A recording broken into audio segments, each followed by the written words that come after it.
What a year this has been. When we think about the previous Rosh Hashanah, 1 year ago, we were different people in a different world. We had no idea what was waiting for us this year. And we all blessed one another. May you have a good and sweet year. And we all made New Year's resolutions, and we made plans, and everything was looking bright and looking well. And the New Year holiday passed, and then Sukkot passed, and 3 weeks after Rosh Hashanah, that's it, everything fell apart. And it was the worst of times, but also in an interesting way, the best of times. It was the worst of times because we experienced the biggest pogrom, the biggest attack, the biggest massacre of Jews since the Holocaust. And it has not been resolved yet. Over 100 hostages are still held in the dungeons of Hamas. And this is something, and anyone who's a little bit sensitive is thinking about daily, about all the people there, including 2 young children. It's just mind-boggling. It's frustrating. It has been the worst of times. But in an interesting way, it was also the best of times. Because the light that came out of this darkness was something undreamt of.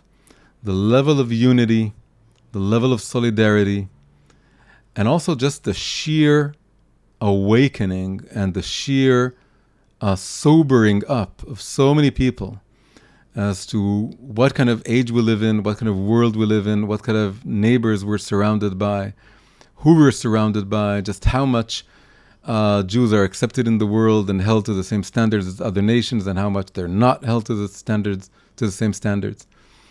And so many people are realizing that their connection to Judaism and to God is deeper than they thought.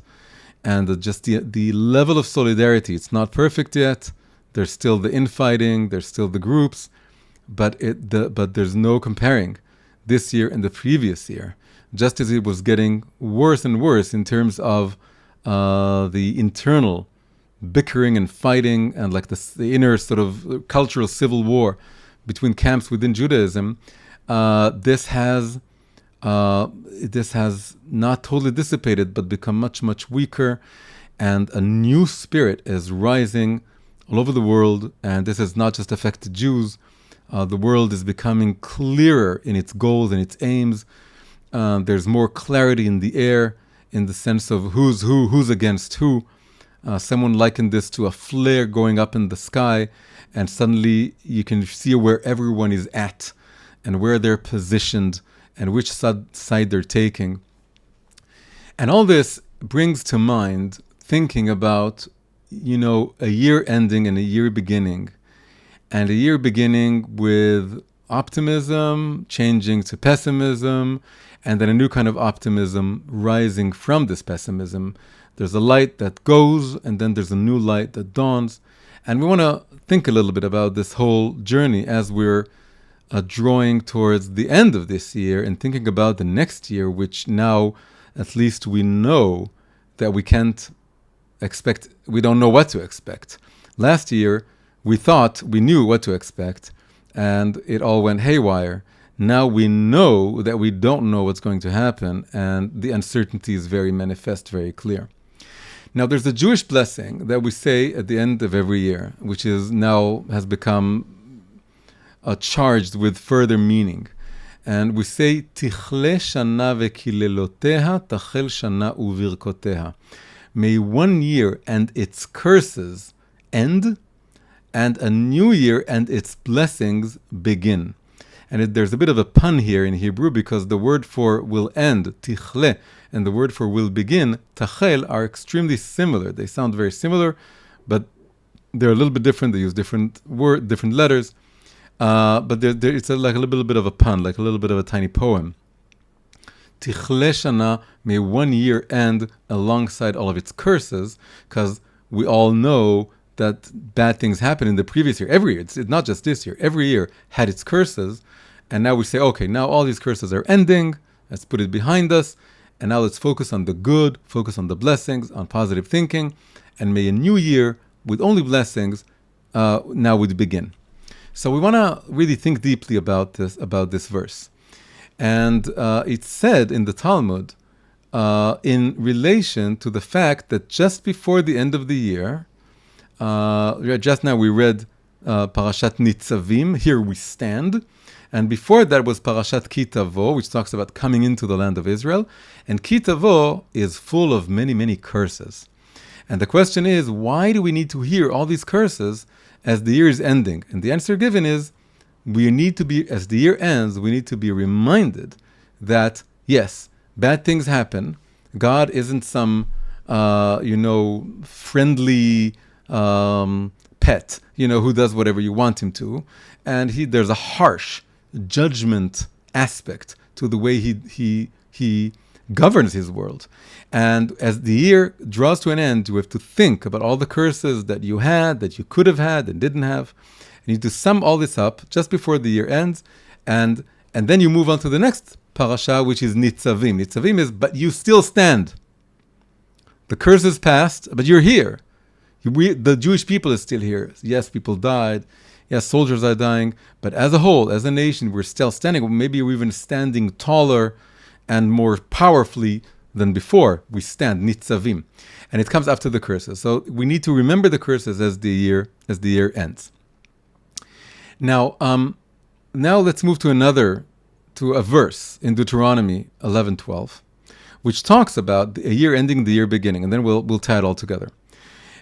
This is a verse that talks about the land of Israel, the tiny piece of land, and the whole world. It revolves in many ways. All of media, all of the news, are talking about this tiny piece of land throughout the year, and especially in times of war, but in total disproportion to the size of the land, right? There are people all over the world are always surprised, shocked even, to realize how tiny the land of Israel is, because judging by how much coverage it gets, they would think it's at least like a continent.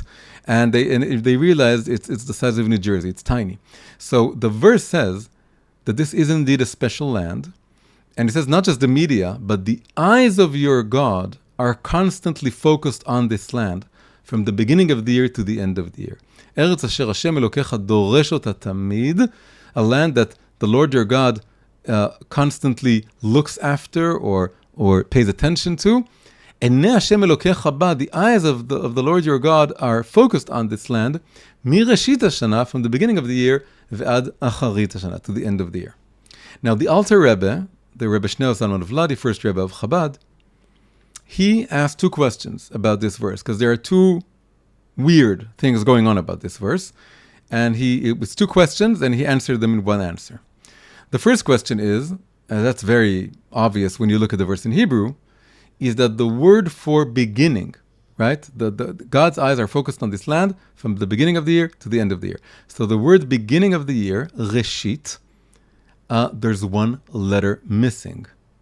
Now it's a letter that you don't pronounce, so you can still read the word, and you don't notice the difference when you hear it. But when you look at the word, it pops to your face that one letter, the letter Aleph, first letter of the alphabet, is there in the middle of the word Reshit, beginning, right? It's also the first word of the Bible, Bereshit. And the Aleph is not there. Instead, it says Reshit. The word it's like a typo. So it looks like a typo. It says Reshit, the Aleph is gone. And interestingly, the word Rash is the word for poor, or a better word even in English, is impoverished. In the word impoverished, you even hear the Rash, the Rish, right? The R and the Shin, the Resh and the Shin, the R and the SH, you can hear them in impoverished. So impoverished maybe comes from the Hebrew word Rash, which is poor, or like I say, impoverished, that's lost all its money. And so it looks like the beginning is impoverished, right? And the sages referred to this anomaly, and they talked about that there's something, that the year begins, there's something impoverished in the beginning, but it'll be filled, this emptiness, this void, this feeling of missing something, of longing for something, will be fulfilled as the year advances, right? So that's how the sages looked at this. So the Alter Rebbe is surfacing this question again. Why does it begin with this anomaly, with this letter missing? And then he asks another question, and like I said, he answers them together. The other question is, hang on, the whole point of this verse is that God is constantly overseeing what's going on in the land of Israel, right? So why does it say from the beginning of the year to the end of the year? It should say all the time. Or it should say from the beginning of the year and then endlessly, forever, on and on. Why mention the end of the year? Because nothing ends, right? He goes on and on, observing the land, sorry. So his second question was, why mention and stress the end of the year if nothing is ending? The whole point of the verse, the whole message of the verse, is that God is constantly observing and overseeing what's going on, of course, all over the world, but more so in a kind of more focused way, or in a more detailed way, with extra attention somehow to what's going on in the land of Israel. It's like the heart of the world in many ways, and everything is converging in this land. The whole East-West conflict used to be, the Islamic conquest versus the Crusades, and it used to be even the Mongols versus the Crusaders, and the whole East-West clash is in a way happening in the land of Israel to this day, right? Because what's going on today is that it's not just the Israelis and Palestinians. This is a major East-West conflict with new blocs forming, with Iran and China and Russia on one side, and with the Western countries on the other side. So and all this is converging in this land. So anyway, the question is, why stress the end of the year? It's an eternal thing. And then he answers the following answer. He says, because every year a new kind, a new level, a new order of light comes into the world. When the year ends, something does end. The light allotted to this year reaches its end, and a new light comes into the world and replaces the old light. And how does this answer the first question? He says, because what happens is that the experience, if you're sensitive, spiritually sensitive, or you look for this experience, the deep happening of Rosh Hashanah is that the light of the previous year is lost. This is the Aleph. Aleph is the first letter of Or, which is light. The first letter of Or is Aleph, so it connotes light. The Aleph disappears. You're impoverished. You lose the old light, but then you get a new light that's higher. So this is why God's focus on the land is eternal, but it does have a kind of drop and rise, because you lose one light, it's like a spiral. You go down, then you go up, and you go further up. And then you go down, further down. And the feeling of impoverishment, of losing something, of disorientation. And then you go further up, because you get a new light. And every year, a higher light, basically a light of a higher level of the Torah, is descending into the world for us to appreciate. But then he says something really amazing, or it's implied by what he's saying, which is, now I go back to the curses of one year and the lights of the next year. In a way, what are the curses of the last year? There was also light in the previous year. But compared to the new kind of light, the old light is not light at all. The gap is so big that the old light, it's like darkness now. It's like a curse. And the most amazing thing is, one of the words for curse, we use the word klala, kililotea. There's another word, which is for cursed, is arur. Arur comes from the word light. One of the words for curses, to curse, comes from the word light, with one letter being doubled, which makes it has a negative connotation. But if you boil it down to the root, it's light. So in a way, the old lights are now seen as curses. So we have a very, very interesting thing going on here, which is that sometimes lights come into the world and they appear as curses. Then we realize that out of this darkness comes a higher light. That's what happened the year that's now ending. It started with something that looked like a horrible, horrible curse. The curse gradually revealed itself to be a blessing in disguise. It's ongoing, right? But we're feeling this. We're seeing that as the year progresses and the balance is shifting and changing, what appeared to be a curse is being revealed as a new kind of light, a higher kind of light. And then next year, we want even this light to be considered a curse compared to even higher light that we want to wish for next year. For example, next year, we want to get the positive without the negative. Next year, we want to have just victory and joy and hostages returning without suffering another, God forbid, massacre or war or suffering or loss of life. So, and then we would look back at this year and say that was a year of mixed light and darkness, and then we get a year that was all light or more light than darkness. So the image that we have here is something very beautiful, that as the years progress, and sometimes it looks like things are deteriorating. If you think about last year versus the year before, it looks like things got worse in the beginning of the year. But as the year advanced, you saw that it's like the spiral. You go down, then you go further up. From the darkness, from the arur comes an or. From the curse comes a new light, a new blessing. So you're impoverished in the beginning of the year, right? You have a feeling of the loss of light, of darkness. But the faith that we have is that as time progresses, because the world isn't random and it isn't indifferent, there's a ruler to the world, and the ruler is advancing the world.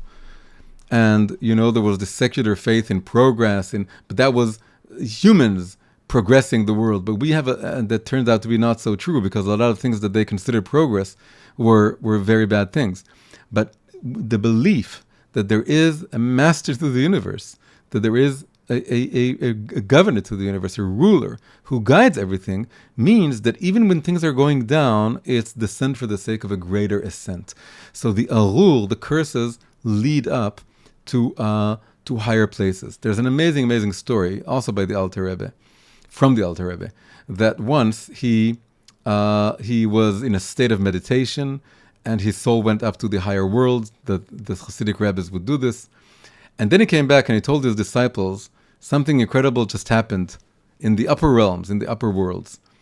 You wouldn't believe this. Sounds like a funny story, but it's a profound story. He said, you wouldn't believe this, but I was just notified. They just told me that hell burnt up. There was like an accident, maybe the flames were too high, and hell went up in flames and it's destroyed. There's no place to put the wicked. And then they had a big question. That's why they summoned me and some other great sages. And we have to think together what to answer. And they asked me, they had two options, right? So it's humorous, but it's also very serious. He said the two options are, one, rebuild hell. Right? The hell is burned down. Let's build a new hell. But then some angel somewhere suggested another option. Let's just revamp the whole thing. Let's use this event. Let's build a new heaven. And the old heaven, that'll be the new hell. Instead of, who wants to build a new hell? We'll just take the old heaven, we'll turn that into hell, and we'll build a better heaven, a much better heaven. And of course, what did the Alter Rebbe advise them? He advised that they should choose the latter option. That they should not build a new hell, they should take the heaven, just give it to the wicked, and build a better heaven for the righteous. So, but the message from this story is that the old lights, the old blessings, are curses compared to the new lights and the new blessings. For someone to experience the old lights, that's a hellish experience. You suffer because you're not connected to the better and newer and loftier and deeper and more heartfelt lights that we have. Right? Before we spoke about bombing all the way down to the bottom of the heart. This goes along with this idea. So we want every year to be connected to higher lights. And I'll add just one more thing to this. The Rosh Hashanah is considered a day of judgment, right? It's like a courtroom. And Rosh Hashanah is a day of judgment. And then we're judged, and the 10 years of repentance is basically the trial being extended all the way to Yom Kippur. And judgment is a very harsh word, right? God is judge, people being judged, we are judged from above. But in a way, in a very profound way, the idea that every year a new light comes into the world it tells us something very profound about the whole concept of Judaism and Torah learning and the way Torah evolves in the world. Torah evolves in the world in such a way that the judgment aspect of the Torah is constantly weakened. If I learn the Tanakh, the Bible, and I see all the commandments, and I see all the death penalties, and I see all the wars, it's a feeling of a lot of judgment, something very harsh. This is why Christians, when they call the Tanakh the Old Testament, and for them, Old Testament goes along with judgment and wrath and revenge, and they say that's an Old Testament God, and then they think about the New Testament as something that's all about chesed. So we, of course, we don't hold by that, but it is true that just reading the Tanakh, there's a lot of judgment. But if you go into the oral Torah, it's all gradually sweetened and softened. You realize that there's maybe tons of death penalties in the Torah, but it's extremely difficult to the point of impossible to carry them out. Chazal made it almost virtually impossible to carry it out. They added so many details, so many the conditions, that they said that a Jewish court that would sentence death once in 70 years, think of all the death penalties in the US every year, once every 70 years was a lethal court, like an extra lethal court, extra cruel. And eventually what happened is that they stopped with the death penalties altogether. They completely stopped. And this suggests that as the Torah evolves, the way we learn the Torah, the way we understand the Torah, the way we explain the Torah, the way even the world, sometimes the actual things that happen in the world, we don't need to use all these judgmental, harsh aspects of the Torah, and this is increasing as time goes on. So the Torah is becoming more and more of a Torah of chesed, right? There's din, judgment, has to do with the left line axis of the Sefirot. If you know the Kabbalistic Sefirot, then the left axis is all about judgment, and it's about harsh dinim, and it's all about this din aspect or judgment aspect. And the right axis is all about chesed. Chesed is loving kindness or grace, and it's something softer and more loving and more positive. Now the focus of history is changing from the left to the right. And every year this is repeating. Every year we start the year, and it's the beginning, there's uncertainty, and we think about the bad things that happened. We're uncertain about the bad things that may still happen. But as the year progresses, if we're attuned and we listen and we feel, we see the blessings emerge out of the curses, the light emerging out of the darkness, and the chesed, the loving kindness, emerge out of the din. And I'll finish this off by giving you a beautiful, simple illustration of this. When you look at the Torah scroll that we read every Shabbat, right? A scroll is that you roll it, and it's these two cylinders, and you scroll the Torah scroll, right, from right to left, because we read Hebrew from right to left. Now the meaning of this is that as we begin the year, all of the Torah is scrolled up on the left side, right? Because we're just beginning, we're reading from right to left, we're just opening up. So we all feel this if you're a man in the synagogue in the beginning of the year and you're called up to lift the Torah scroll, you have to have a lot of muscle on your left arm. Whereas the right arm, it's like lifting up a feather. You don't need to exert any effort. So you lift up the Torah. It's the beginning of the year. It's Genesis. It's Bereshit. It's the very beginning. You lift up the Torah. You need the heavy lifting is on the left. Feel your left arm. You feel it's all din. It's all judgment. It's all gvura. That's the Hebrew term. It's the gvura of lifting up the left. And as the year progresses and the scroll, at first it becomes equally distributed between the two sides. If it's the middle of the year, it's just the same amount of energy. By the time you reach the end of the year, this is now, reading the last parashot. At the end of the year, the experience is exactly the opposite. If you're called up to lift the Torah, then no energy is needed on the left arm. But you do need a lot of muscle on your right arm.